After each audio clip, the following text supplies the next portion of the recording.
शनिवार 6 जून की एक ऐसी सुबह जिसने पूरे मिडिल ईस्ट को सायरन की आवाजों और धमाकों से दहला दिया। अमेरिका के सैन्य ठिकानों पर ईरान की तरफ से एक के बाद एक कई मिसाइलें दागी गई। आसमान आग के गोलों से भर गया और पल भर में पूरा इलाका युद्ध का मैदान बन गया। आखिर अचानक ऐसा क्या हुआ कि ईरान ने इतना बड़ा कदम उठा लिया और क्या अमेरिका चुप बैठेगा? नमस्कार, मैं खुशी चौधरी और आप देख रहे हैं एबीपी लाइव। सबसे पहले आपको उस घटना के बारे में बता दें जिसने पूरे खाड़ी क्षेत्र को हिला दिया। शनिवार की सुबह जैसे ही बहरीन और कुवैत में लोग जागे, अचानक आसमान में सायरन बजने लगे और कुछ ही मिनटों में धमाकों की आवाजों ने माहौल को दहशत में बदल दिया।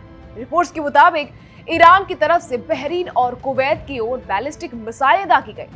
कुल मिलाकर 7 मिसाइलें फायर की गई। हालांकि इनमें से ज्यादातर मिसाइलों को एयर डिफेंस सिस्टम ने हवा में ही रोक दिया। एक मिसाइल रास्ते में ही फेल हो गई, लेकिन इसके बावजूद पूरे इलाके में डर और अफरा तफरी फैल गई। लोगों को समझ नहीं आ रहा था कि अचानक ये सब क्यों हुआ, लेकिन इसके पीछे की कहानी कुछ घंटे पहले की घटनाओं से जुड़ी है। असल में से ठीक पहले अमेरिका ने ईरान के कुछ अहम ठिकानों पर एयर स्ट्राइक की थी। अमेरिकी दावे के मुताबिक ईरान के ड्रोन और रडार सिस्टम खतरनाक गतिविधियों में शामिल थे, इसलिए उन्हें टारगेट किया गया। अमेरिका ने यह भी दावा किया कि उसने ईरान के कई ड्रोन मार गिराए और उसके रडार सेंटर को नुकसान पहुंचाया। सेंटकॉम यानी अमेरिकी सेंट्रल कमांड ने भी बयान दिया कि ईरान के 4 ड्रोन हॉर्मुज के पास मार गिराए गए और उसके 2 अहम रडार और निगरानी केंद्रों को तबाह किया गया। और यहीं से पूरा मामला पलट गया, क्योंकि इसके कुछ ही घंटों बाद ईरान ने जवाबी कार्रवाई कर दी। ईरान के रिवॉल्यूशनरी गार्ड्स यानी IRGC ने इस हमले की जिम्मेदारी ली और साफ कहा कि उनका निशाना अमेरिकी और उसके सहयोगी देशों के सैन्य ठिकाने थे। यानी ये सीधा संदेश था कि अब ईरान पीछे हटने के मूड में नहीं है। अब हालात और ज्यादा बिगड़ गए जब बहरीन और कुवैत ने इस हमले पर कड़ी प्रतिक्रिया दी। बहरीन ने इसे खुला आक्रमण बताया, जबकि कुवैत ने कहा कि स्थिति अब काफी खतरनाक स्तर पर पहुंच चुकी है। बहरीन की राजधानी मनामा में सायरन बजते रहे, लोगों को सुरक्षित जगहों पर जाने की सलाह दी गई और एयरपोर्ट के आसपास हाई अलर्ट घोषित कर दिया गया। कुवैत में भी इसी तरह का माहौल रहा। दूसरी तरफ सेंटकॉम का कहना है कि उनकी एयर डिफेंस सिस्टम ने ईरान की ज्यादातर मिसाइलों को हवा में ही तबाह कर दिया। उनका दावा है कि कोई बड़ा नुकसान नहीं हुआ, लेकिन जमीनी हकीकत यह है कि इलाके में डर का माहौल पूरी तरह बन चुका है। इस बीच इजरायल और लेबनान बॉर्डर पर भी हालात बिगड़ गए। रिपोर्ट्स के मुताबिक दक्षिणी लेबनान में एक सैन्य गाड़ी पर हमला हुआ, जिसमें एक ब्रिगेडियर जनरल, एक कैप्टन और एक सैनिक की मौत की खबर सामने आई। इजरायल डिफेंस फोर्सेस ने कहा कि वो इस मामले की जांच कर रहा है, लेकिन लेबनान ने इसे सीधा हमला बताया है और इजरायल का मानना है कि इसके पीछे ईरान समर्थित हिजबुल्लाह का हाथ हो सकता है।